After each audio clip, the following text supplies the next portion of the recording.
वध करते हैं। कोई सतोगुणी भगवान है, कोई रजोगुणी भगवान है और कोई तमोगुणी भगवान है। लेकिन ये विष्णु और आपके ब्रह्मा महेश तीनों अलग अलग गुणों के होते हुए ब्रह्मा रजोगुणी बताए गए, तमोगुणी शिव जी बताए गए हैं और विष्णु जी सतोगुणी बताए गए हैं।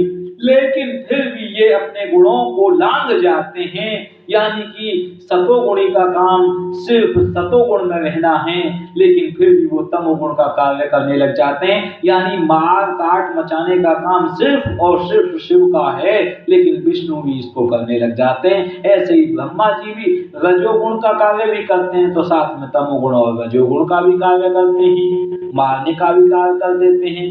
ब्रह्मा जी के पास भी ब्रह्मास्त्र है, तो ब्रह्मास्त्र से भी जो है लोगों का नाश होता है। ब्रह्मा जी भी वरदान देते हैं, यानी कि कुछ ना कुछ अस्त्र देते हैं। जो कोई भी राक्षस या असुर या शुर तपस्या करता है, उसके लिए उन वरदानों के माध्यम से वो जो अस्त्र प्रदान करते हैं, उन अस्त्रों से किसी ना किसी का तो नाश होता ही है। तो ब्रह्मा जी भी नाश का कार्य करते हैं, तमोगुण का कार्य करते हैं, मारने का काम करते हैं। उसी प्रकार से ब्रह्मा जी रजोगुण सृष्टि को बनाने का कार्य करते हैं और सतोगुण में रहते हुए भजन करने का कार्य करते हैं। तो ऐसे ही भृगु ऋषि, जिन्होंने छाती पर लात मारी भगवान को पता करने के लिए कि कौन से भगवान परम भगवान हैं, विष्णु जी परम भगवान हैं या ब्रह्मा जी या शिव जी, और उन्होंने ये कह दिया था शिव जी तो तमोगुणी हैं और ब्रह्मा जी रजोगुणी, और शिव जी के ऊपर जो हैं वो सर्वश्रेष्ठ विष्णु जी हैं, वही रजोगुणी नहीं है, सतोगुणी हैं। और आज उन्हें विष्णु जी भगवान जी के छाती पर जब लात मारी थी भृगु ऋषि ने पता करने के लिए, आज उन्हीं भृगु ऋषि की पत्नी को, भार्या को आज शीश धड़ से अलग कर दिया है, यानी विष्णु भगवान ने काट दिया शीश। ओम नमस्ते नमस्ते देवी नमस्ते। तो प्यारे भक्तों, हम कहना ये चाह रहे थे कि सृष्टि को समझ पाना बड़ा मुश्किल है, इन भगवानों को समझ पाना बड़ा मुश्किल है। कभी विष्णु जी, जिनको मोहर लगा दी भृगु ऋषि ने कि आप तो एकमात्र सृष्टि में परम भगवान हैं, सतोगुणी हैं, और उन जिन्होंने मोहर लगाई उन्हीं की पत्नी को उन्होंने वध कर दिया। तो सत्य क्या है, इसको पकड़ पाना, इसको समझ पाना बड़ा मुश्किल है। हमारे मुख में से, माता पिता के मुख में से कभी कभार ऐसे वचन निकलते हैं जो सत्य नहीं होते। दिन भर अनर्गल कुछ बातें निकलती रहती हैं, हमेशा सत्य की बातें नहीं निकलती। इसीलिए हमें सृष्टि पर भरोसा नहीं होता, माता पिता पर भरोसा नहीं होता, और ऐसा ही लगता कि कहीं गुरु पर भी भरोसा ना हो। लेकिन ऐसा बोलते हैं कि गुरु अधिक नहीं बोलते। गुरु का काम सिर्फ और सिर्फ कोई प्रश्न पूछा जाए तो उसमें कुछ बताने का होता है, लेकिन उसकी बात को भी, जो गुरु ने बोला है उस बात को भी शिष्य समझ ले और उसे उतार ले जीवन में, ये बड़ा मुश्किल होता है। माया उसकी बुद्धि को ठग लेती है और गुरु की बात को वो अपने मन में नकार देता है कि शायद ये भी झूठ हो। भगवान की, तब जब भगवान की बात झूठी हो रही है तो गुरु की बात भी झूठी हो जाए, तो इसलिए शिष्य गुरु से भी विमुख हो जाता है और भगवान से विमुख हो जाता है। तो भगवानों को समझना बड़ी टेढ़ी खीर है, शास्त्रों को समझना टेढ़ी खीर है, आदमियों को, इंसानों को, जीवों को समझना बड़ी टेढ़ी खीर है। तो प्यारे भक्तों, करें क्या? नाम जप। श्री हरिदास, श्री हरिदास।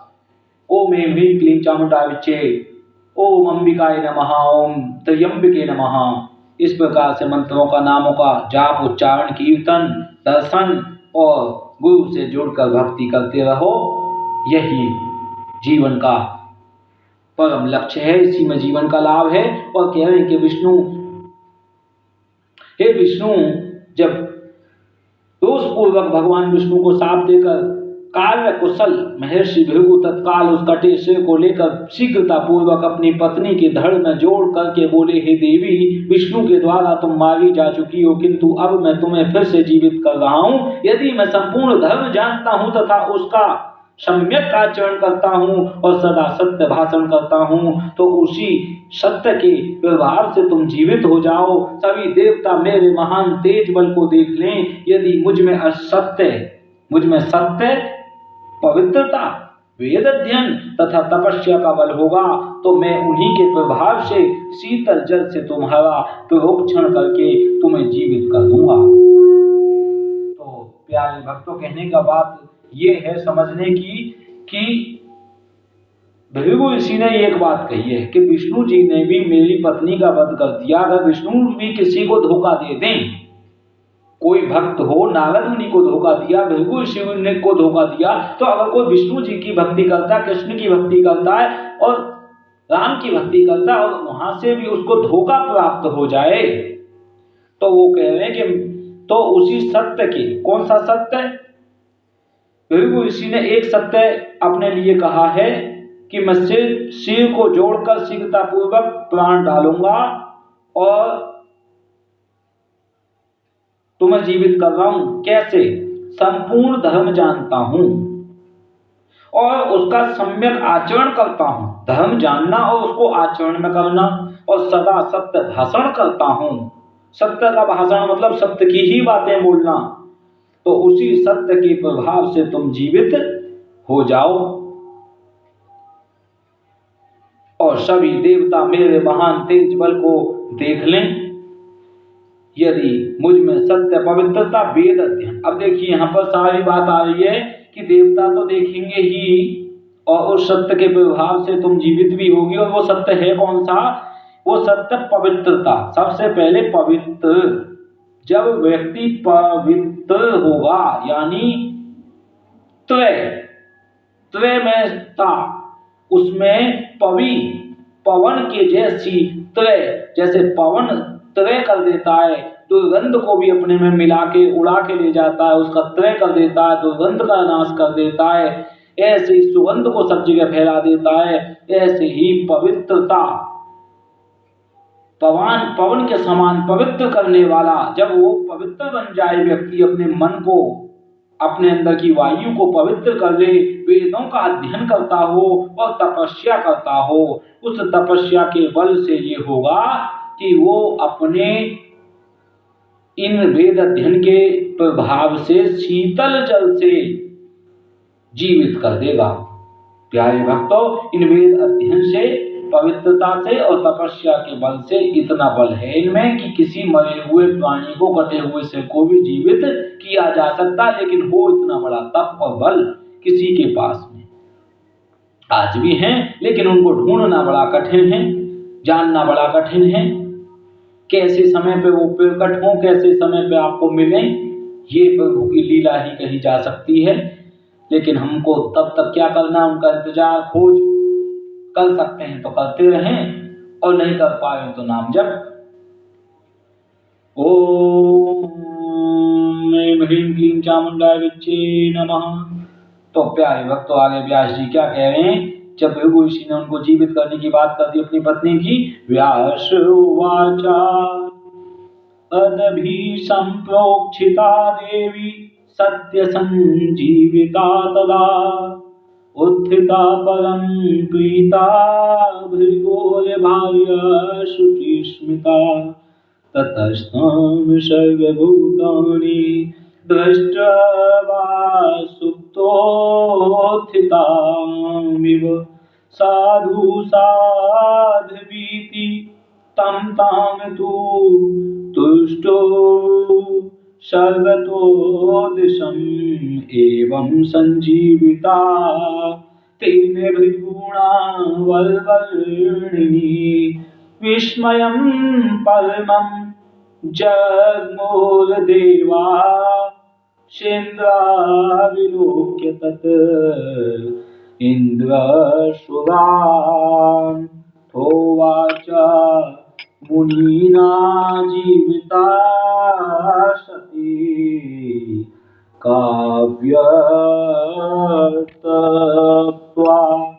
तपोलं किं करिष्यति मंतव्ये।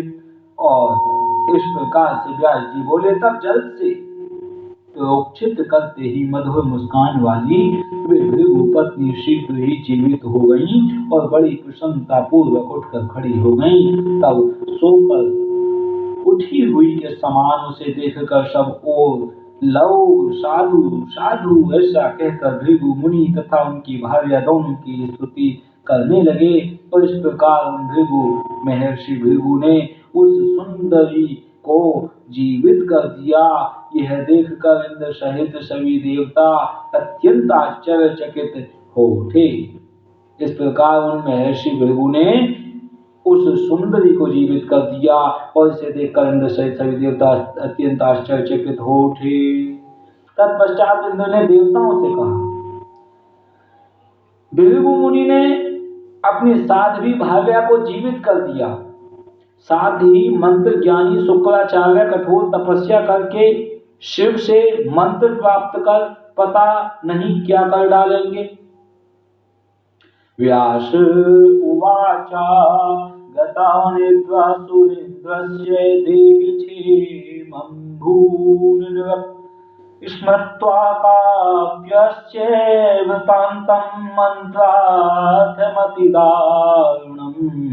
विमर्श्य मनसा शक्तो जयन्ति स्वसुतां तदा उवाच कन्या चारवंगी स्मृतिपूर्वमिदं वच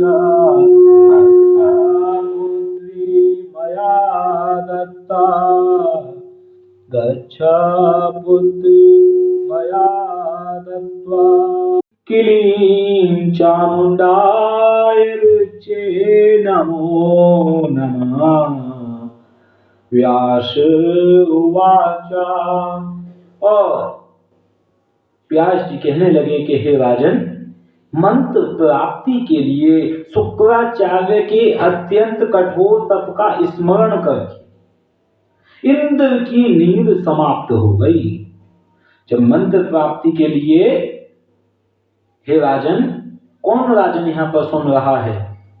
जो परीक्षित के पुत्र हैं जन्मेजय, उनको व्यास जी इस कथा को सुना रहे। देवी भागवत उन्होंने सुनी है। और हे राजन, मंत्र प्राप्ति के लिए शुक्राचार्य के अत्यंत कठोर तप का स्मरण करके, देखिए ऐसा है कि भागवत बहुत होती है, जो कृष्ण भगवान की भागवत है बहुत लोगों ने सुनी है, लेकिन उस भागवत में संपूर्ण ज्ञान नहीं दिया है। कौन सा ज्ञान नहीं दिया है वो सुनिए। देवी भागवत तो भागवतों का आभूषण है। देवी भागवत में ये बताया है कि जो परीक्षित जिसने भागवत सुनी और वो भगवान के धाम गए, तो वो देवी भागवत कहती कि वो भागवत सुनकर भी भगवान के धाम नहीं गए। उनको भगवान के धाम पहुंचाने के लिए, कृष्ण के धाम पहुंचाने के लिए, जो हरे कृष्णा इस्कॉन मंदिर वाले बताते हैं कि भगवान के धाम पहुंच जाते हैं, भागवत में भी बता रही है, लेकिन वो पूर्ण बात नहीं है। उनको भागवत सुनने के बावजूद भी इसी लोक में रहना पड़ा। बाद में उनके पुत्र जन्मेजय ने वो अपने कुल के लिए देवी भागवत कराई। जब वो देवी भागवत की कृपा से भगवान के धाम में पहुंची। तो प्यारे भक्तों, इस जगत के माता पिता तो शिव और शिव, देवी और देव हैं। और देवी देव कौन है? महादेव, महादेवी, महादेवी महामाया, महालक्ष्मी, महाकाली, महासरस्वती। तो इस प्रकार से जो अम्बे जगत जननी हैं, उनकी भागवत किए बिना, वैष्णो देवी की पूजा किए बिना, नगरकोट काली माता, दुर्गे माता की पूजा किए बिना आप इस जगत में ना ही तो स्त्री, ना ही धन, ना ही पुत्र, इन सब चीजों को प्राप्त नहीं कर सकते। और दूसरी बात, परम मोक्ष भी इतनी आसानी से प्राप्त नहीं कर सकते। अगर आपने पिछले जन्मों में इतनी भक्ति कर रखी है तो बचपन में ही आप 3 वर्ष से 5 वर्ष के बीच में ही बाबा जी बनने के लिए श्री कुंज बिहारी श्री हरिदास टटिया स्थान पर पहुंच चुके होते। और अगर ऐसा नहीं है तो किसी की इच्छा है गृहस्थ आश्रम में रहते हुए, तो उसको देवी भागवत सब चीज दिलाती है। क्योंकि गृहस्थ के लिए तो धन भी चाहिए, पत्नी भी चाहिए, पुत्र भी चाहिए, संतान भी चाहिए, वंश वृद्धि भी चाहिए, वंश की बेल भी चाहिए। लेकिन बाबा जी बनने में तो सिर्फ भजन चाहिए आदमी को। भजन करता रहता है, उसमें भजन बढ़ता रहता है। लेकिन यहाँ पर भजन कम और वस्तुएं अधिक चाहिए होती हैं इस संसार में बने रहने के लिए। तो प्यारे भक्तों, जब कह रहे हैं जन्मेजय से व्यास जी के हे राजन, मंत्र प्राप्ति के लिए शुक्राचार्य के अत्यंत कठोर तप का स्मरण। मंत्र कौन प्राप्त करना चाहता है? शुक्राचार्य। शुक्राचार्य किन से मंत्र प्राप्त करना चाहते हैं? शिव जी से। और उनके अत्यंत कठोर तप का स्मरण करके अत्यंत कठोर तप किया शुक्राचार्य ने संजीवनी मंत्र को प्राप्त करने के लिए। और इतने कठोर तप का जब स्मरण किया, किन्होंने? राजा इंद्र ने। इंद्र की नींद समाप्त हो गई और उनके शरीर में व्याकुलता होने लगी कि भाई उन्होंने तो इतनी कड़ी तपस्या तप कर रहे हैं शुक्राचार्य, और संजीवनी मंत्र शिव जी से प्राप्त कर लेंगे, फिर तो हम देवताओं को स्वर्ग में रहना मुश्किल हो जाएगा, क्योंकि असुर लोग ही स्वर्ग में रहेंगे, उनको हम मारेंगे वो मरेंगे नहीं, तो इस प्रकार से वो अमर हो जाएंगे। तब मन में भली भांति विचार करके इंद्र ने सुंदर स्वरूप वाली अपनी पुत्री जयंती से मुस्कुराते हुए कहा, हे पुत्री, मैंने तुम्हें तपस्वी शुक्राचार्य को सौंप दिया। मैंने तुम्हें तपस्वी शुक्राचार्य को सौंप दिया। अतः हे तन्वंगी, अब तुम जाओ और मेरे कल्याण के लिए उनकी सेवा करो और उन्हें वश में कर लो। उस उत्तम आश्रम में शीघ्र जाकर उनके मन को प्रिय लगने वाले विविध उपचारों से उन्हें प्रसन्न करके मेरा भय दूर करो। हे देवी, तो तन्वंगी और जयंती अपने पुत्री जयंती से मुस्कुराते हुए इंद्र समझा रहे हैं कि तुम जाओ, किसी भी प्रकार से उनको पति रूप में मनाओ या उनके आप दासी बन जाओ। हे पुत्री जयंती, चाहे तुम कैसे भी करके उनको कामदेव से शुक्राचार्य से विवाह करके, मोहित करके, प्रेम विवाह करके, गंधर्व विवाह, कैसे भी मेरा काम बनाओ मेरा। हे पुत्री, मैं इस पद पे बना रहूं, मैं यहाँ का राजा बना रहा हूं। हे मेरी पुत्री जयंती, मुझे राज दिलाओ। और इस प्रकार से शुक्राचार्य को सौंप दिया है मैंने तुम्हें, क्योंकि वो परम तपस्वी हैं। और अतः हे तन्वंगी, अब तुम जाओ और मेरा कल्याण करो और उन्हें वश में कर लो। उस समय उस उत्तम आश्रम में शीघ्र जाकर उनके मन को प्रिय लगने वाले विविध उपचारों से उन्हें प्रसन्न करके मेरा भय दूर करो। शापितुर्वचनं श्रुत्वा तत्रागच्छन् मनोरमा तं पश्ये द्विशालाक्षी पिबन्तं धूमाश्रमे। तस्य देहं समालोक्य स्मृत्वा वाक्यं पितुस्तदा कदलीदलम् आदाय बीजयामास तं मुनिं। निर्मलं शीतलं वारि शमानीय सुवासितं पानाय कल्पयामास भक्त्या परम्या लघु छायामि वस्त्रात् पत्रेण भास्करे मध्ये सती रचयामास तन्वंगी स्वयं धर्मे स्थिता सती फलान्यानि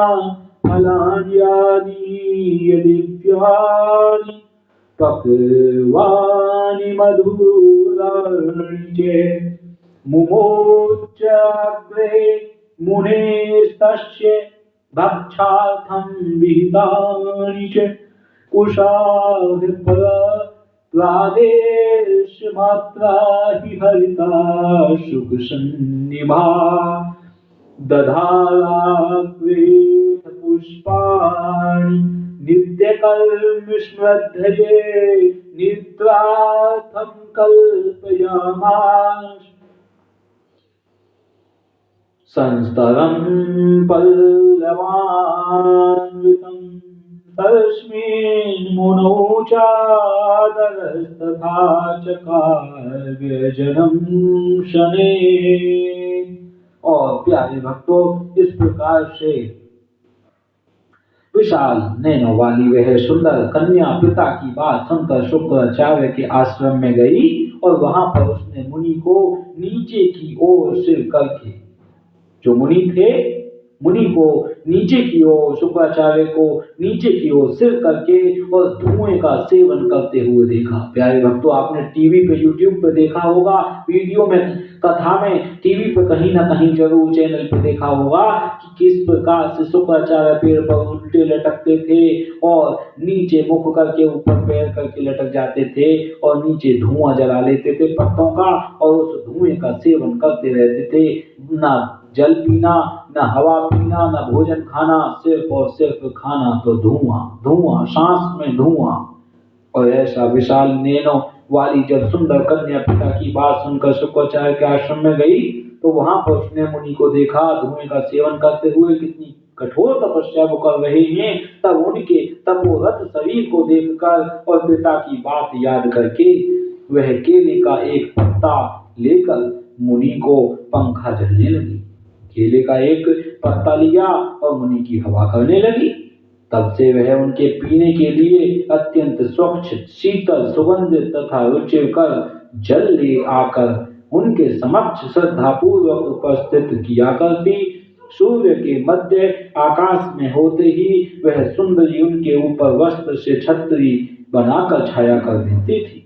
वह साध्वी सदा पातिव्रत्य धर्म का पालन करती थी। वह शास्त्र विहित दिव्य, पके तथा मीठे फल लाकर खाने के लिए उन मुनि के समक्ष रख देती थी। वह कन्या उनके नित्य कर्म के संपादनार्थ पुष्प और तोते के वर्ण के समान प्रादेश मात्र माप वाले हरे हरे कुछ उनके आगे प्रस्तुत कर देती थी और उनके शयन के लिए वह कोमल कोमल पत्तों का बिछौना तैयार करती थी और फिर उन मुनि के प्रति आदर भाव रखकर धीरे धीरे पंखा झलने लगती थी। देख रहे हैं प्यारे भक्तों, किस प्रकार से जयंती राजा इंद्र की पुत्री शुक्राचार्य की तपस्या में लगी हुई हैं। यानी देवता भी अपनी पुत्री को राक्षसों के, असुरों के गुरु के लिए दे देते हैं। ये सिर्फ तप का बल है। हार भावादिकं किंचित् विकार जननं च तत् न चकार जयंती शशाप भीता मुनिस्तदा स्तुतिं चकार तदेवंगी गीर्भिस्तस्य महात्मनः सुभाषिण्य अनुकूलाभिप्रीति कत्रीभिर्पियुत प्रबुद्धे जलम्यादाय दधारात्मनाय च मनोनुकूलं सततं कुर्वन्ति वे च तदा इन्द्रोऽपि सेवकांस्तत्र प्रेषयामास चातुरा प्रवृत्तिं यातु कामो वै मुनेस्तस्य जितात्मनः एवं बहूनि वर्षाणि परिचर्या पराभवत् निर्विकाराजितक्रोधा ब्रह्मचर्य परासति पूर्णे वर्षसहस्रे तु परितुष्टो महेश्वरा वरेण छन्दयामास काव्यं प्रीतमनाः। और इस प्रकार से मुनि के शाप से भयभीत होकर वह जयंती उनके मन में विकार उत्पन्न करने वाला कोई हाव भाव प्रदर्शित नहीं करती थी। कहीं ऐसा ना हो जाए मुनि क्रोधित हो जाएं तो मन में विकार उत्पन्न नहीं करती थी। यानी काम, क्रोध, लोभ, मोह, मद, मत्सर, इनको विकार कहा जाता है, इनको वो उत्पन्न नहीं करती थी। सुकुमार अंगों वाली तथा मृदु भाषण करने वाली वह कन्या उन महात्मा के मन के अनुकूल तथा प्रीति उत्पन्न करने वाले शब्दों से उनकी स्तुति करती थी। तत्पश्चात उनके जाग जाने पर आचमन के लिए जल लाकर रख देती थी। इस प्रकार सदा उनके मन के अनुकूल कार्य करती हुई उनके साथ व्यवहार करती थी। चिंता से व्याकुल इंद्र भी उन जितेंद्रिय मुनि की प्रवृत्ति जानने की इच्छा से अपने सेवक भेजते रहते थे और इस प्रकार वह साध्वी कन्या क्रोध पर विजय प्राप्त करके निर्विकार होकर तथा ब्रह्मचर्य परायण रहती हुई बहुत वर्षों तक मुनि की सेवा में संलग्न रही और तदनंतर 1000 वर्ष पूर्ण होने पर महेश्वर शिव प्रसन्न हो गए तथा प्रसन्नता पूर्वक वे शुक्राचार्य से वर मांगने के लिए कहने लगे। बोले शिव शंकर भगवान की जय, देवी माता की जय, देवी भागवत की जय, सद्गुरुदेव भगवान की जय, तटिया स्थान की जय, श्री स्वामी हरिदास महाराज की जय। ईश्वर उवाच यच्च किंचेदपि ब्रह्मन् विद्यते भृगुनन्दन प्रतिपश्यसि यत् सर्वं यच्च वाच्यं न कस्यचित् सर्वाभिभावक त्वेन भविष्यसि न संशयः अवध्य सर्वभूतानां प्रजेशश्च द्विजोत्तमः। व्यासोवाच ईश्वर बोले हे ब्रह्मन हे भृगुनंदन, जगत में जो कुछ भी विद्यमान है आप जो सब देख रहे हैं तथा जो किसी की भी वाणी का विषय नहीं है उन सब के स्वामित्व से आप युक्त हो जाएंगे, इसमें कोई संदेह नहीं है। आप सभी प्राणियों से अवध्य होंगे। ईश्वर बोले यानी शिव बोले कि हे ब्रह्मन हे भृगुनंदन, भृगु के नंदन है शुक्राचार्य और जगत में जो कुछ भी विद्यमान है जो आप सब देख रहे हैं वो किसी की भी वाणी का विषय नहीं है, उन सब के स्वामित्व से आप युक्त हो जाएंगे, इसमें कोई संदेह नहीं है। आप सभी प्राणियों से अवध्य होंगे, कोई प्राणी आपको मार नहीं सकेगा, वध नहीं कर सकेगा। आप प्रजाओं के स्वामी तथा श्रेष्ठ ब्राह्मण के रूप में प्रतिष्ठित होंगे। व्यास उवाच एवं दत्त्वा वाञ्छन् भूस्तत्त्वेवान्तर्धीयत काव्यस्तामथ संवीक्षय जयन्तीं वाक्यं ब्रवीत काशी कस्यासि शुश्रो ब्रूहि किं ते चिकीर्षितम् किम् अर्थम् इह सम्प्राप्ता कार्यं वद वरोरुमे किं वाञ्छसि करोम्यद्य दुष्करं चेत् सुलोचने प्रीतोऽस्मि त्वद्कृते नाद्य वरं वरय सुव्रते। और प्यारे भक्तों व्यास जी बोले इस प्रकार वर प्रदान करके शिव जी वहीं अंतर ध्यान हो गए और तत्पश्चात जयंती को देखकर शुक्राचार्य ने उससे कहा हे सुश्रेणी तुम कौन हो और किसकी पुत्री हो, मुझे अपनी अभिलाषा बताओ। हे सुंदरी तुम यहाँ किस लिए आई हो, अपने कार्य बताओ। हे सुनैनी तुम क्या चाहती हो, यदि वह कार्य दुष्कर भी हो तो भी मैं उसे अभी कर दूंगा। हे सुव्रते आज मैं तुम्हारी सेवा से प्रसन्न हूँ, अतः वर मांग लो। ततः सा तु मुने प्राह जयंती मुदितानना चिकीर्षितं मे भगवन् तपसा ज्ञातुम् अर्हसि। और तदनंतर प्रसन्न मुख मंडल वाली जयंती ने मुनि से कहा हे भगवान आप तो अपनी तपस्या से मेरा अभिलषित जान लेने में समर्थ हैं।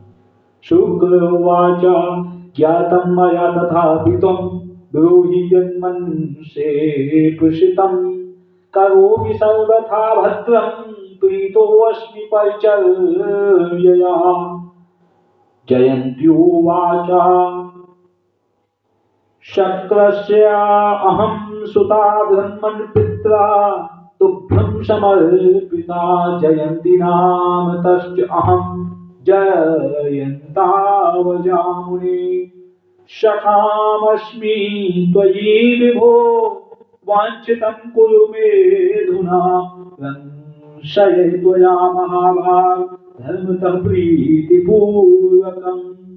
और शुक्राचार्य बोले वह तो मैंने जान लिया, फिर भी जो तुम्हारा मनोभिलषित है उसे तुम मुझे बताओ।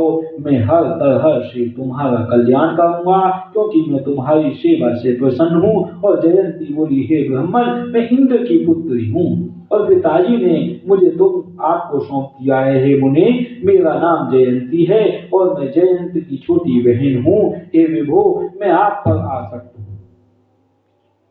मेरा नाम जयंती है, मैं जयंत की छोटी बहन हूँ और हे विभो, मैं आप पर आसक्त हूँ, अतः मेरी अभिलाषा पूर्ण कीजिए। हे महाभाग, मैं पार्थिव धर्म के अनुसार प्रेम पूर्वक आपके साथ विहार करूंगी। शुक्राचार्य उवाच मया सह त्वं शुश्रूषि 10 वर्षिणी भामिनी सर्वे भूते दृश्या च रमस्वे यदृच्छया। शुक्राचार्य बोले हे सुश्रोणी, हे भामिनी, तुम सभी प्राणियों से अदृश्य रहती हुई 10 वर्षों तक इच्छा अनुसार मेरे साथ यहाँ विहार करो। ओम ह्रीं चामुंडाय विच्चे नमः, नमामि दुर्गे नमामि। हे चंडी नमामि, काली नमामि, हे दुर्गे नमामि, वैष्णो नमामि। ओम ऐं ह्रीं क्लीं चामुंडाय विच्चे नमः। आश दुलारी जय श्यामा प्यारी कुंज बिहारी, जय श्यामा प्यारी कुंज बिहारी, जय जय श्री हरिदास दुलारी, जय श्यामा प्यारी कुंज बिहारी, जय जय जय जय श्री हरिदास दुलारी। ओम ऐं ह्रीं क्लीं चामुंडाय विच्चे नमामि गुरुपाद पंकज, श्री गुरु चरण कमलेभ्यो नमः, श्री राधा कृष्ण चरण कमलेभ्यो नमः। गुरुर् ब्रह्मा गुरुर्विष्णु गुरुदेवो महेश्वरा, गुरु साक्षात् परं ब्रह्म तस्मै श्री गुरवे नमः। गुरु साक्षात् परं ब्रह्म तस्मै श्री गुरवे नमः। गुरुर्देवो महेश्वरा, सारी समुद्र की मथनी करूं प्यारे, गुरु गुण लिखा न जाए, प्यारे गुरु गुण लिखा न जाए। सारी धरती कागज करूं, गुरु गुण लिखा न जाए, प्यारे गुरु गुण लिखा न जाए। ओम नमामि दुर्गे श्री चंडिकाय, श्री दुर्गे चंडिकाय, श्री काली नमो नमः, नमो नमः, श्री काली नमो नमः। हे भगवती जगत जननी, हे देवी माता नमो नमः। नमः शिवाय, ओम नमः शिवाय, हर हर भोले नमः शिवाय। प्यारे भक्तों, श्रीमद् देवी भागवत महापुराण आप सुन रहे हैं और किस प्रकार से जिक्र चल रहा है। जब भृगु ऋषि की पत्नी का विष्णु भगवान ने वध कर दिया और आगे का किस प्रकार से वर्णन है। श्री गुरुदेव के चरणों में बार बार कोटि कोटि प्रणाम और राधा कृष्ण भगवान के मोहिनी बिहारी तटिया स्थान स्वामी जी के चरणों में बार बार कोटि कोटि प्रणाम और देवी जगत जननी दुर्गे वैष्णो देवी माता के चरणों में बार बार प्रणाम, शिव शंकर भगवान के चरणों में बार बार प्रणाम, माता पिता के चरणों में बार बार प्रणाम। आइए कथा में चलते हैं प्यारे भक्तों। गत्वा तत्रापि भक्त्याशौ दानवांशमुपाहवयत् आगतास्ते सुराः सर्वे ददृशु काव्यं गिरतः प्रणम्य संस्थिता सर्वे काव्यं मत्वातिमोहिता न विदुस्ते गुरोर्माया काव्यरूपविभाविनीं तानुमुवाच गुरुः काव्यरूपा प्रच्छन्नमाया स्वागतं मम याज्ञानां प्राप्तो अहं गोहिताय वै अहं गो बोधयिष्यामि विद्यां प्राप्तां मायया तप्तातोषितः शम्भुर्युष्मात् कल्याणहेतवे तच्छ्रुत्वा प्रीतमनसो जातास्ते दानवोत्तमाः कृतकार्यं गुरुं मत्वा जहिरश्रुस्ते विमोहिता प्रेमुस्ते मुदा युक्ता निरातलङ्कागतव्यथा देवेभ्यश्च भयं त्यक्त्वा तस्थु सर्वे निरामया देवेभ्यश्च भयं त्यक्त्वा तस्थु सर्वे निरामया निरामया। बोलिए श्री मद्देवी भागवत महापुराण की जय, सद्गुरुदेव भगवान की जय, राधा कृष्ण भगवान की तटीय स्थान की जय। और प्यारे भक्तों, बात उस समय की चल रही है जब इंद्र की बात सुनकर और देवगुरु बृहस्पति शुक्राचार्य की माया आच्छादित होने के कारण अदृश्य हो जयंती के साथ क्रीड़ा करते जानकर उन्हीं का रूप धारण करके दैत्यों के पास गए।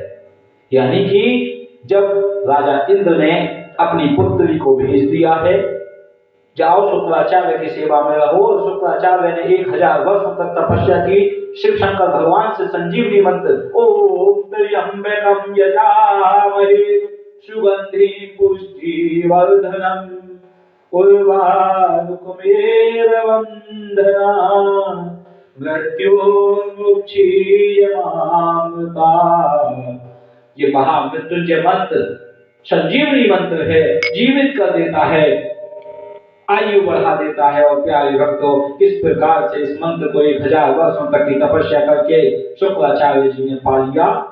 और हे ब्रह्मन, आप दानवों के पास जाइए और माया के द्वारा उन्हें मोह में डाल दीजिए। यानी कि जयंती के साथ जब विहार कर रहे थे, गुरु शुक्राचार्य अपने उद्देश्य में सफल हो गए, मंत्र से युक्त होकर सुनकर देते। और व्यास जी कह रहे हैं कि शुक्राचार्य ने घर जाकर जयंती के साथ जब विवाह किया, शुक्राचार्य बोले, हे सुषोणी, हे भामिनी, तुम सभी प्राणियों से अदृश्य रहती हुई 10 वर्षों तक इच्छानुसार मेरे साथ यहां विहार करो। प्यारे भक्तों,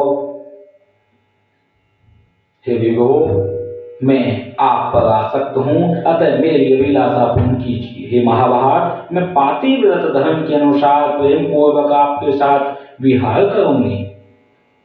और शुक्राचार्य बोले, हे सुषोणी, हे भामिनी, तुम सभी प्राणियों से अदृश्य रहती हुई 10 वर्षों तक इच्छा अनुसार मेरे साथ यहाँ विहार करो।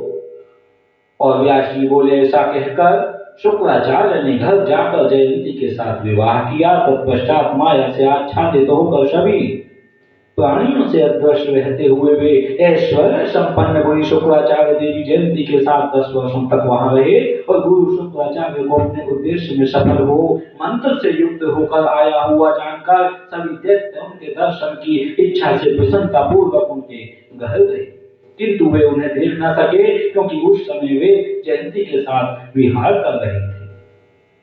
प्यारे भक्तों, जब गुरु शुक्राचार्य को अपने उद्देश्य में सफल हो मंत्र से युक्त आया हुआ सुनकर सभी दैत्य उनके दर्शन की इच्छा से प्रसन्नता पूर्वक उनके घर गए, यानी सब असुर शुक्राचार्य के जो शिष्य हैं, चेला हैं, वो उनके घर गए के चल के वे देखें तो श्री गुरु जी ने मंत्र प्राप्त कर लिया है और किंतु वे उन्हें देख ना सके। जब देख नहीं सके क्योंकि उस समय वे जयंती के साथ तो विवाह कर रहे थे, प्रेम विवाह हो गया था उनका। जयंती राजा इंद्र की पुत्री है, इससे उन सभी दैत्यों का मन उदास हो गया और वे उनके सभी उद्योग व्यर्थ हो गए। वे बहुत चिंतित और दुखी होकर उन्हें बार बार खोजते रहे। अंत में माया से आच्छादित उन मुनि को न देखकर वे चिंतित तथा भयभीत दैत्य जैसे आए थे वैसे ही अपने घर लौट गए। भाई उनका तो सारा मनोरथ था कि किसी प्रकार से भी हमको गुरुदेव भगवान मिल जाए और गुरुदेव भगवान हमारे लिए वरदान दें। शिवाय ओम ह्रीं क्लीं चामुंडाय विच्छे नमः। और जब दुखी हो गए, सारी दैत्यों की ही लड़ाई थी, क्योंकि दैत्य चाहते थे कि हम किसी भी प्रकार से अपने गुरु के माध्यम से अमरता का वरदान प्राप्त कर लें, हम अमर हो जाएं, संजीवनी मंत्र प्राप्त कर लें, इसी बात की लड़ाई थी। और हम जो आदित्य हैं यानी देवता हैं, इंद्र हैं, उन सब से विजय प्राप्त करने और राक्षस जो हैं इस प्रकार से बड़े चिंतित हो रहे हैं कि हमको गुरु नहीं मिल रहे, भयभीत हो रहे हैं कि गुरु मिल जाते तो हमें संजीवनी मंत्र मिल जाता, गुरु जी ने जरूर शिव जी से प्राप्त कर लिया होगा, लेकिन यहाँ पर बात बनी नहीं। इसी प्रकार से बड़े दुखी और उदास मन से वो वापस जा रहे। शिवाय हर हर शंभो नमः शिवाय। और चिंतित और जब दुखी होकर बार बार खोजते हुए उन मुनि को ना पा सके और वापस लौट गए, तत्पश्चात शुक्राचार्य को विहार करता हुआ जानकर इंद्र ने अपने गुरु महाभाग बृहस्पति से कहा, अब क्या किया जाए।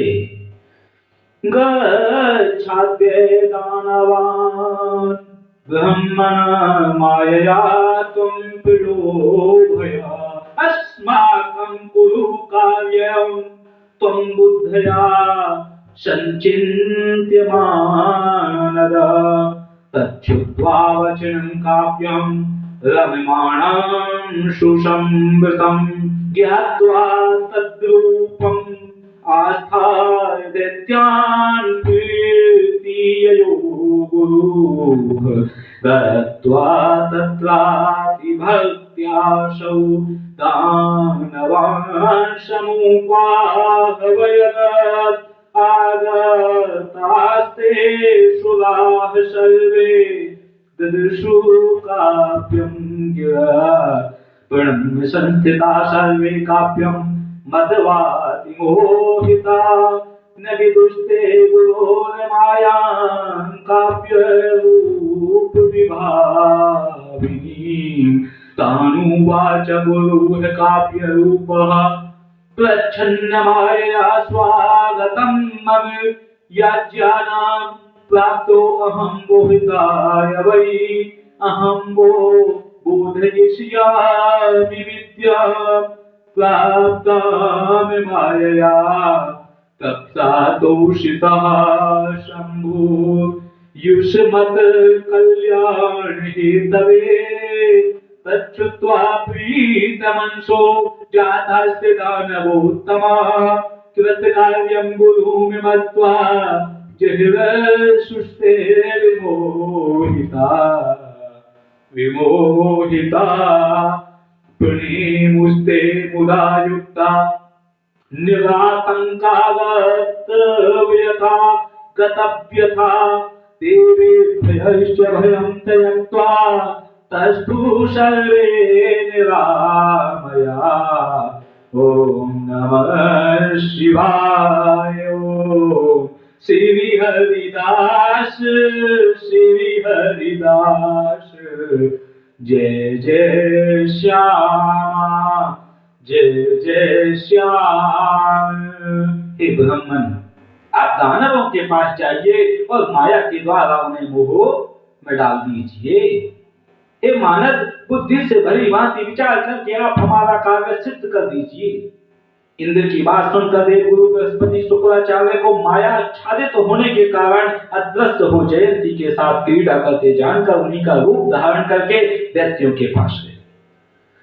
प्यारे भक्तों, जब इंद्र की बात सुनकर देवगुरु बृहस्पति शुक्राचार्य को माया से आच्छादित होने के कारण और अदृश्य हो जयंती के साथ क्रीड़ा करते जानकर उन्हीं का रूप धारण करके दैत्यों के पास जब गए, तो वहां पहुंचकर उन्होंने बड़े आदर के साथ दानवों को बुलवाया। तब सभी दानव आ गए और उन्होंने शुक्राचार्य को अपने सम्मुख देखा।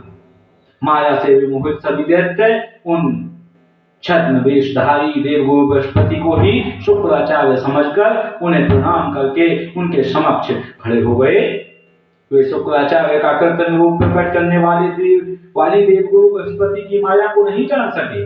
तत्पश्चात छद्म माया से शुक्राचार्य का रूप धारण करने वाले गुरु बृहस्पति ने उनसे कहा, मेरे यजमानों का स्वागत है, मैं आप लोगों के हित के लिए अब आ गया हूँ।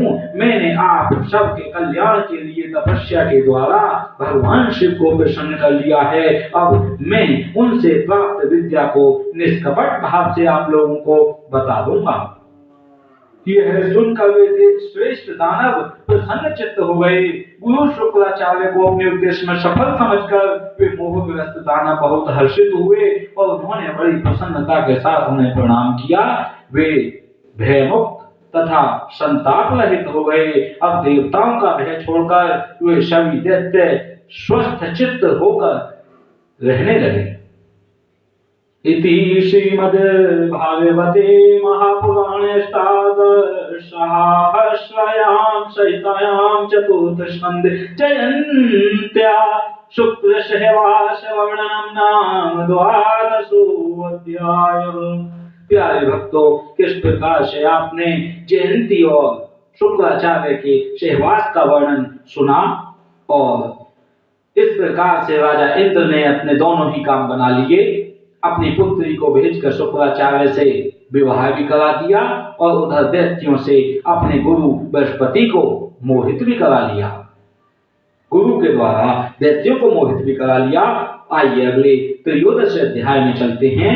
इस प्रकार से शुक्राचार्य रूपधारी बृहस्पति दैत्यों को उपदेश करेंगे। ओम ह्रीं क्लीं चामुंडाय विद्ये नमः। ओम नमः शिवाय श्री गणेशाय नमः। श्री मातृपितृ चरण कमलेभ्यो नमः। श्री गुरुवे चरण कमलेभ्यो नमः। श्री हरिदास बोलो श्री हरिदास। राजोवाचा। प्यारे भक्तों, आइए देखते हैं। किं कृतं गुरुणा पश्चात् भृगुरूपेण वर्तता छलेनैव हि दैत्यानां प्रेरोहितेन धीमता। राजा बोले, हे व्यास जी, तत्पश्चात शुक्राचार्य का रूप धारण करने वाले बुद्धिमान गुरु बृहस्पति ने छलपूर्वक दैत्यों का पुरोहित बनकर क्या किया। गुरु सुराणाम निशम सर्व विद्या निधिस्तथा श्रुतो अंगिरस वासौ कथं छलयन् मुनि धर्मशास्त्रेषु सर्वेषु सत्यं धर्मस्य कारणं कथितं मुनिभिर्येन परमात्मापि लभ्यते। वाचस्पतिस्तथा मिथ्यावक्ता चेदान्यवान् प्रति कः सत्यवक्ता संसारे भविष्यति हर्षिणी। आहारादिधिकं भोज्यं ब्रह्मांड विभवे अपि न तदर्थं मुनयो मिथ्या प्रवर्तन्ते कथं मुने। शब्द प्रमाणम् उच्छेदं शिष्टाभावे गतं न किं छलकर्म प्रवर्तते वावी गीतत्वं गुरौ कथं देवा सत्त्व समुद् भूता राजसमानवास्मृता त्रियञ्च तामसप्रोक्ता उत्पत्तौ मुनिभिः किल अमराणां गुरुः साक्षात् मिथ्यावादी स्वयं यदि तदा कः सत्यवक्ता स्याद्राजस्तामसः पुनः क्व स्थितिस्तस्य धर्मस्य सन्देहोऽयं ममात्मनः कागति सर्वजन्तूनां मिथ्याभूते जगत्त्रयते हरिर्ब्रह्मा सचीकान्तस्थाने सुरसत्तमाः सर्वे छलविद्धौ दक्षा मनुष्याणाञ्च कथा कामक्रोधाभिसन्तप्ता लोभपहत चेतसः छले दक्षासुरा सर्वे मुनयश्चेतपोधना वसिष्ठो वामदेवश्च विश्वामित्रो गुरुस्तथा एते पापगता तत्र गतिर् धर्मस्य मानदा इन्द्रो अग्निश्चन्द्रमा वेधा पर्दाराभिलम्पटा आर्यत्वं भुवने शिवेषु स्थितं कुत्र पुणे वदा स्थितं कुत्र मुने वदा। प्यारे भक्तों, श्री हरिदास वे तो देवताओं के गुरु हैं, सदा से सभी विद्याओं के निधान हैं और महर्षि अंगिरा के पुत्र हैं। यानी कि प्यारे भक्तों, जो अंगिरा ऋषि जिन्होंने समुद्र को पी लिया था, उन्हीं के पुत्र जो हैं बृहस्पति देव हैं और देवताओं के ये गुरु हैं। और भृगु ऋषि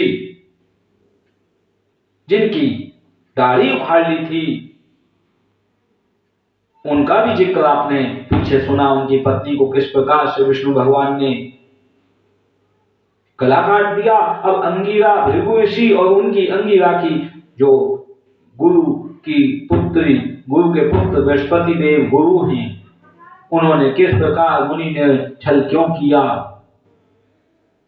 मुनियों ने समस्त धर्म शास्त्रों में सत्य को ही धर्म का मूल बताया है, जिससे परमात्मा प्राप्त किए जा सकते हैं। जब बृहस्पति भी दानवों से झूठ बोले, तब संसार में कौन ग्रस्त सत्य बोलने वाला हो सकेगा। मुनियों ने समस्त धर्म शास्त्रों में सत्य को ही धर्म मूल बताया है, और जिससे परमात्मा प्राप्त किया जा सके। हे मुनि, संपूर्ण ब्रह्मांड का वैभव पास में हो जाने पर भी कोई व्यक्ति अपने आहार से अधिक नहीं खा सकता। तभी उसी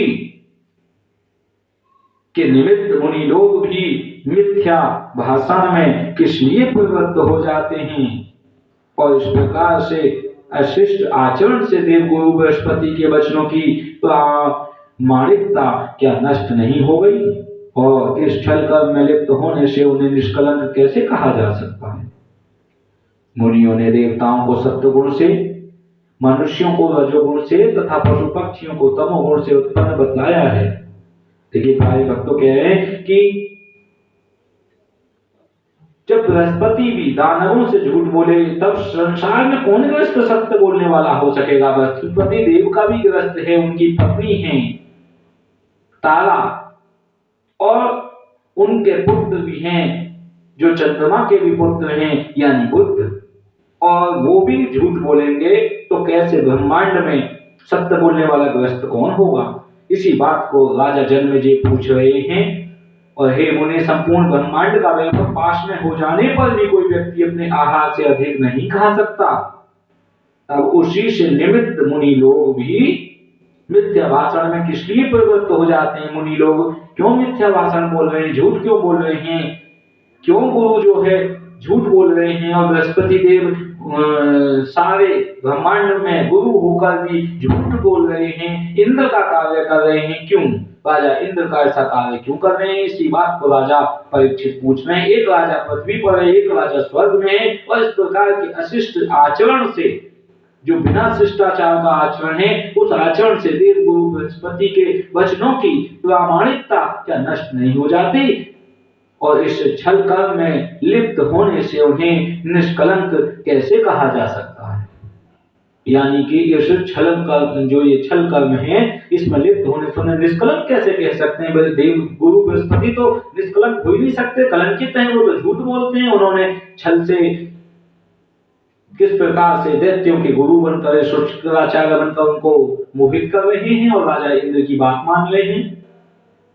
तो प्यारे भक्तों, ये माया बहुत ठगनी है। ये जगत की सृष्टि रजोगुण तमोगुण सतोगुण बड़ी सनी हुई है। इसमें लिप्त कौन है कौन नहीं, कौन गुरु है कौन साथी है, कौन माँ है कौन पिता है, कौन भाई है कोई बंधु है, कौन तुम्हारा साथी है, कोई पता नहीं चल पाएगा। सिर्फ और सिर्फ ब्रह्म परमेश्वर ही आप सबका साथी है। और गुरु ने जो नाम दिया है वही भव सागर से पार निकाल सकता है। गुरु को बार बार प्रणाम, बार बार प्रणाम। भगवान से भी इसीलिए गुरु बताए गए हैं बड़े, कि गुरु रे ब्रह्मा गुरु रे विष्णु गुरुदेवो महेश्वरा, गुरुदेवो महेश्वर। गुरु ने जो नाम दिया है, कंठी दी है, दीक्षा दी है, उसी से तुम भव सागर से पार हो सकते हो। और यहाँ पर गुरु के लिए कह दिया कि गुरु भी देवताओं की ओर हो गए।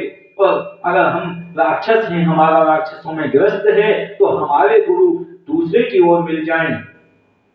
हमारे गुरु तो जो गुरु हैं वो तो झूठे हो ही नहीं सकते, लेकिन दूसरे के गुरु अगर आके झूठ बोलते हैं, हमको धोखा देते हैं, तो कहीं ना कहीं एक प्रकार से जब गुरु भी मोहित कर लिए गए राक्षसों के, तो अब गृहस्थ में जो राक्षस रह रहे हैं वो किस प्रकार से सोचते होंगे, किस प्रकार से बोलते होंगे, किस प्रकार से कहते होंगे। वही कथा यहाँ पर चल रही है। वो बेचारे इतने दुखी हो गए कि हमारे तो गुरु को भी कन्या दे दी, विवाह कर दिया, और हमको संजीवनी मंत्र नहीं मिला, और दूसरे गुरु ठगने के लिए आ गए जो बृहस्पति हैं। और मुनियों ने देवताओं को सतोगुण से, मनुष्यों को रजोगुण से, देवता सतोगुण से हैं, मनुष्य रजोगुण से हैं, और पशु पक्षी तमोगुण से उत्पन्न बताए हैं। यदि स्वयं देव गुरु बृहस्पति ही साक्षात मिथ्या भाषण में परिवर्तित हो गए, तब रजोगुण और तमोगुण से युक्त कौन प्राणी सत्यवादी हो सकेगा? क्योंकि देव गुरु बृहस्पति तो स्वयं सतोगुणी है, वो भी रजोगुण और तमोगुण से युक्त हो गए, झूठ बोल रहे हैं। झूठ का मतलब क्या है? तमोगुण। और फिर कौन प्राणी सत्यवादी हो सकेगा? प्राणी तो स्वयं में ही अपने आप में रजोगुण और तमोगुण में फंसा हुआ है।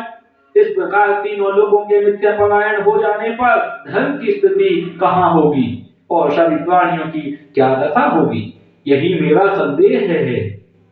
भगवान विष्णु, ब्रह्मा, इंद्र तथा और भी दूसरे महान देवतागण छल कार्य में निपुण हैं, तब मनुष्यों की बात ही क्या है?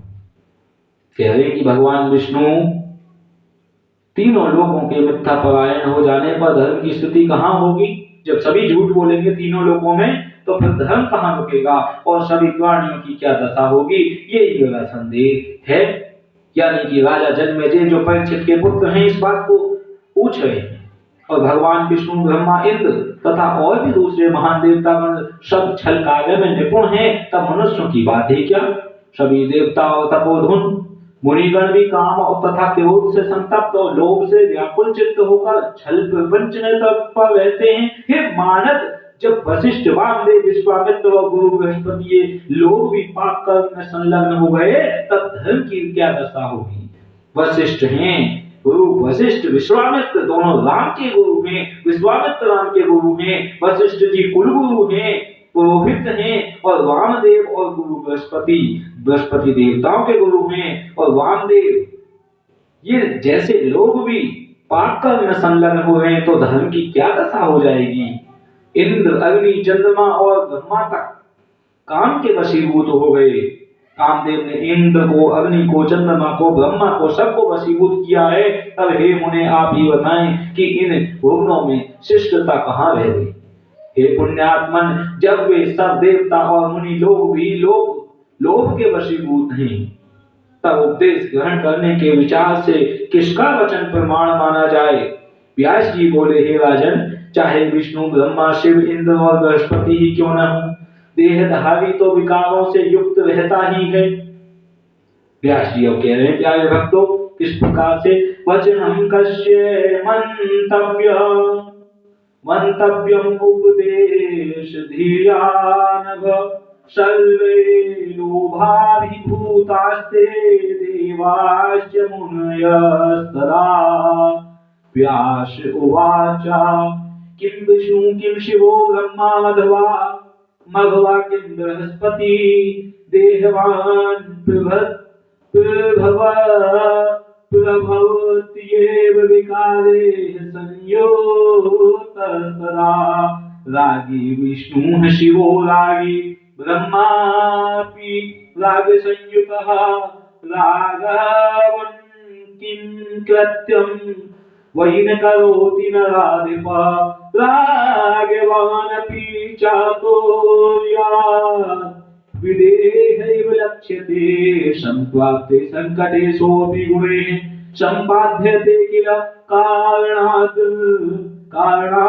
हितं कार्यं कथं भवितुम् अर्हति ब्रह्मादीना च सर्वेषां गुणा एव हि कारणम् पंचविंशत् समुद्भूता देहास्तेषां न चान्यथा कार्यमण् धर्मास्ते संदेह कुत्रते नृप परोपदेशे विस्पष्टं शिष्टाः सर्वे भवन्ति च विप्लुतिर्विशेषेण स्वेकार्ये समुपस्थिते कामः क्रोधस्तथा लोभ द्रोहाहंकार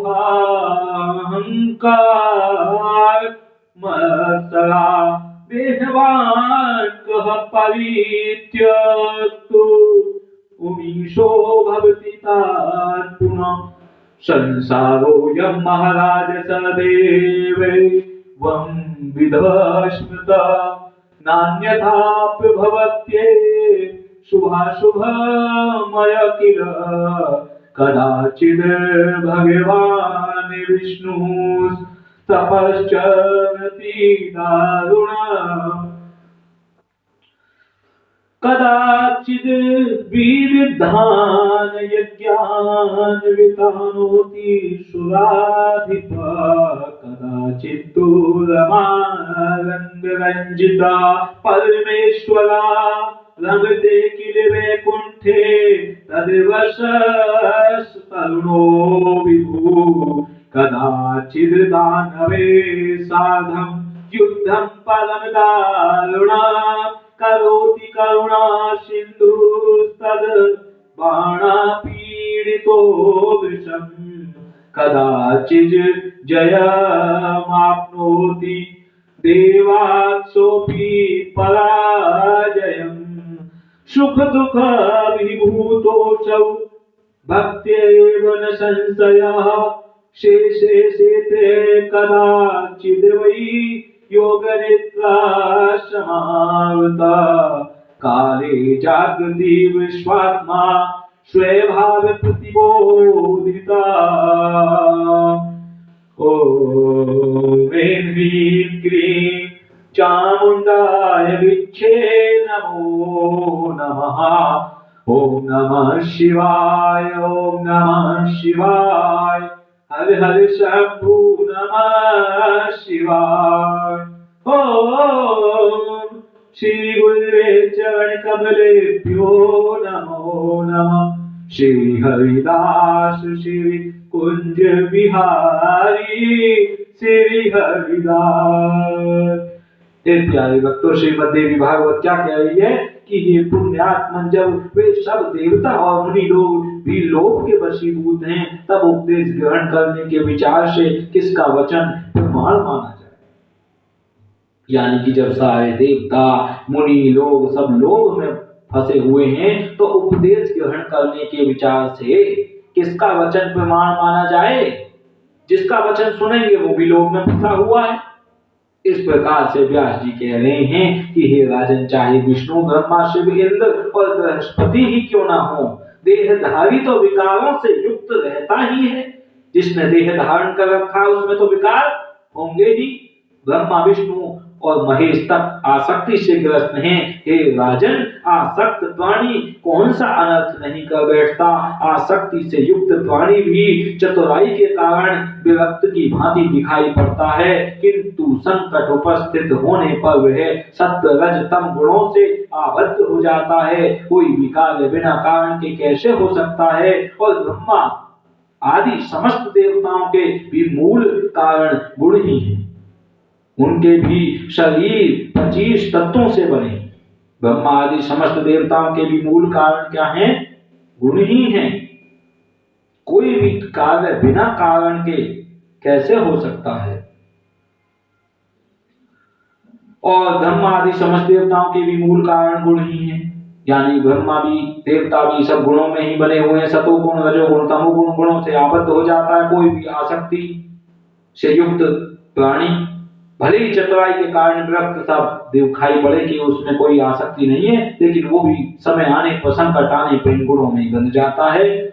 और कोई भी कार्य बिना कारण के कैसे हो सकता है? ब्रह्मा आदि समस्त देवता के मूल कारण भी गुण ही है। बिना गुणों के कोई कार्य नहीं हो सकता। और उनके शरीर 25 तत्वों से बने हैं, इसमें संदेह नहीं है। 25 तत्व से ही हमारे शरीर बने, 25 तत्व से ही ब्रह्मा आदि देवताओं के भी शरीर बने हैं, लेकिन परम ब्रह्म के नहीं। जिनके शरीर हैं उनके 25 तत्व हैं। ब्रह्मा तक चींटी से लेके कीड़े मकोड़े मच्छर सब ब्रह्मा तक 25 तत्वों से बने हुए हैं। और इसमें संदेह नहीं है राजन, समय आ जाने पर वे भी मृत्यु को प्राप्त होते हैं। ब्रह्मा की भी मृत्यु होती है। और इसमें आपको संशय कैसा? यह पूर्ण रूप से स्पष्ट है कि दूसरों को उपदेश देने में सभी लोग शिष्ट बन जाते हैं, किंतु अपना कार्य पढ़ने पर उस उपदेश का पूर्णतः लोप हो जाता है। जो काम क्रोध लोभ द्रोह अहंकार और डाह आदि विकार हैं, उन्हें छोड़ने में कौन सा देहधारी प्राणी समर्थ हो सकता है?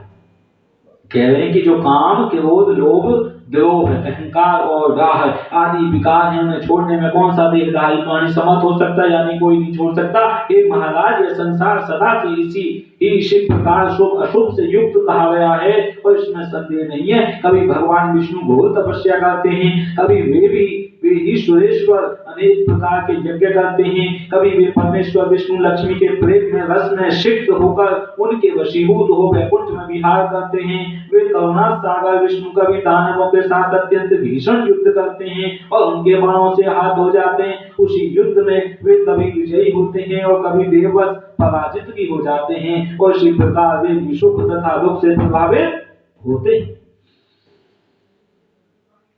इसमें संदेह नहीं है। वे विश्वात्मा कभी योग निद्रा के वशवर्ती होकर शेष शैया पर शयन करते हैं, और कभी सृष्टि काल आने पर योग माया से प्रेरित होकर जाग भी जाते हैं। बोलिए श्रीमद् देवी भागवत महापुराण की जय, दुर्गा माता की जय, अंबिके महारानी की जय। ओम ह्रीं चामुंडाय विच्चे नमः। और प्यारे भक्तों, श्री मद्देवी भागवत महापुराण बता रही है कि विश्वात्मा कभी योग निद्रा के वशवर्ती होकर शेष शैया पर शयन करते हैं, और कभी सृष्टि काल आने पर योग माया से प्रेरित होकर जाग भी जाते हैं। जब प्रेरित होकर जाग जाते हैं, प्रेरणा उनको दी जाती है सोने की जगने की, और उनको जो है प्रेरणा दी जाती है योग की, निद्रा की, आहार की, विहार की और युद्ध की। सब यानी प्रेरणा से गुणों से ही कार्य करें, चाहे वो ब्रह्मा है, विष्णु है, चाहे महेश। सर्वे ब्रह्मा हरिश्चेति इंद्राद्यादि सुरास्तथा मुनयश्चैव निर्माणे स्वायुषौ चरन्ति। निशावसाने संजाते जगत स्थावर जंगमं म्रियते नात्र संदेहो नृप किंचित् कदापि च। स्वायुषो अन्ते पद्मजाद्या क्षेमच्छन्ति पार्थिवा भगवन्ति पुनर्विष्णु हर्षद्वादयसुरा। तस्मात् कामादिकान् भावान् देहवान् प्रतिपद्यते। नार्तते विस्मयकाले कदाचिदपि पार्थिव संसारोऽयं तु संदिग्ध कामक्रोधादिभिर्नृप दुर्लभस्तद्विनिर्मुक्तः पुरुषः परमार्थवित् यो बिभेति संसारे सदानन् करोत्यपि विमुक्त सर्वसंगेभ्यो विचलत् यवे शंकितः तस्माद् बृहस्पतिर्भार्या शशिनालंबिता पुनः गरुणालंबिता भाव्या तथा भगातोर्य वीयसः एवं संसारचक्रे अस्मिन् रागलोभा दीभिर्वृतः गार्हस्थयञ्च समास्थयाय कथं मुक्तो भवेत् नरः तस्मात् सर्वप्रयत्नेन हित्वा सारताम् आराधयेन महेशानि सच्चिदानन्दरूपिणीं तन्माया गुणप्रच्छन्न जगदे तच्चराचरं ब्रह्मतयुन्मत्त वद सर्वं मदिरामत्त वन्द्यप तस्याराधनेन गुणान् सर्वान् विवर्त्य च मुक्तिं भजेद मतिमान्यान्यः पन्थास्त्रिवितफलः आराधिता महेशानि न यावत् कुरुते कृपां तावद् भवेत् सुखं कस्मात् को अन्यो अस्ति दययायुतः करुणासागरामेतां भजेत तस्माद् मायया यस्यास्तु भजनेनैव जीवन् मुक्तमनुष्यते। ॐ ह्रीं क्लीं चामुण्डाय विच्चे नमः।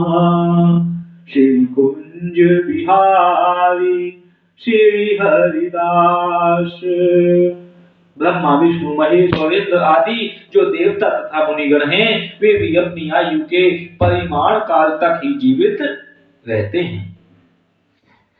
यानी कि प्यारे भक्तों, ब्रह्मा विष्णु महेश और इंद्र आदि जो देवता तथा मुनिगण हैं वे भी अपनी आयु के परिमाण काल तक ही जीवित रहते हैं। राजन, अंत काल आने पर स्थावर जंगमात्मक यह जगत भी विनष्ट हो जाता है और इसमें कुछ भी संदेह नहीं करना चाहिए। हे भूपाल, अपनी आयु का अंत हो जाने पर ब्रह्मा विष्णु महेश इंद्र आदि देवता भी विनष्ट हो जाते हैं और सृष्टि काल आने पर उन्हें ये उत्पन्न भी हो जाते हैं। अतएव देहधारी प्राणी काम आदि भावों से ग्रस्त हो ही जाता है।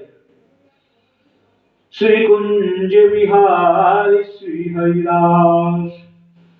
हे राजन, इस विषय में आपको कभी भी विस्मय नहीं करना चाहिए। हे राजन, यह संसार तो काम क्रोध आदि से ओतप्रोत है। इनसे पूर्णतः मुक्त तथा परम तत्व को जानने वाला पुरुष दुर्लभ है। जो इस संसार में काम क्रोध आदि विकारों से डरता है वह विवाह नहीं करता। वह समस्त प्रकार की आसक्तियों से मुक्त होकर निर्भीकता पूर्वक विचरता है। इसके विपरीत संसार में आबद्ध रहने के कारण ही बृहस्पति की पत्नी को चंद्रमा ने रख लिया था और देवगुरु बृहस्पति ने अपने छोटे भाई की पत्नी को अपना लिया था। इस प्रकार संसार चक्र में राग लोभ आदि से जकड़ा हुआ मनुष्य गृहस्थी में आसक्त रहकर भला मुक्त कैसे हो सकता है। अतः पूर्ण प्रयत्न के साथ संसार में आसक्ति का त्याग करके सच्चिदानंद स्वरूपी भगवती महेश्वरी की आराधना करनी चाहिए। हे राजन, यह संपूर्ण चराचर जगत उन्हीं के माया रूपी गुण से आच्छादित होकर उन्मत्त तथा मदिरापान करके मत्त वाले मनुष्य की भांति चक्कर काटता रहता है। उन्हीं की आराधना के द्वारा सत्वादि सभी गुणों को पराभूत करके बुद्धिमान मनुष्य मुक्ति प्राप्त कर सकता है। इसके अतिरिक्त कोई दूसरा मार्ग नहीं है। आराधित होकर महेश्वरी जब तक कृपा नहीं करती तब तक सुख कैसे हो सकता है। उनके सदृश दयावान दूसरा कौन है। अतः निष्कपट भाव से करुणा सागर भगवती की आराधना करनी चाहिए और जिनके भजन से मनुष्य जीते जी मुक्ति प्राप्त कर सकता है। बोलिए जगत जननी भगवती भवानी अंबिका वैष्णो देवी की जय। श्री हरिदास बोलो श्री हरिदास। प्यारे भक्त, जो श्री हैं वही जो हैं भगवती हैं।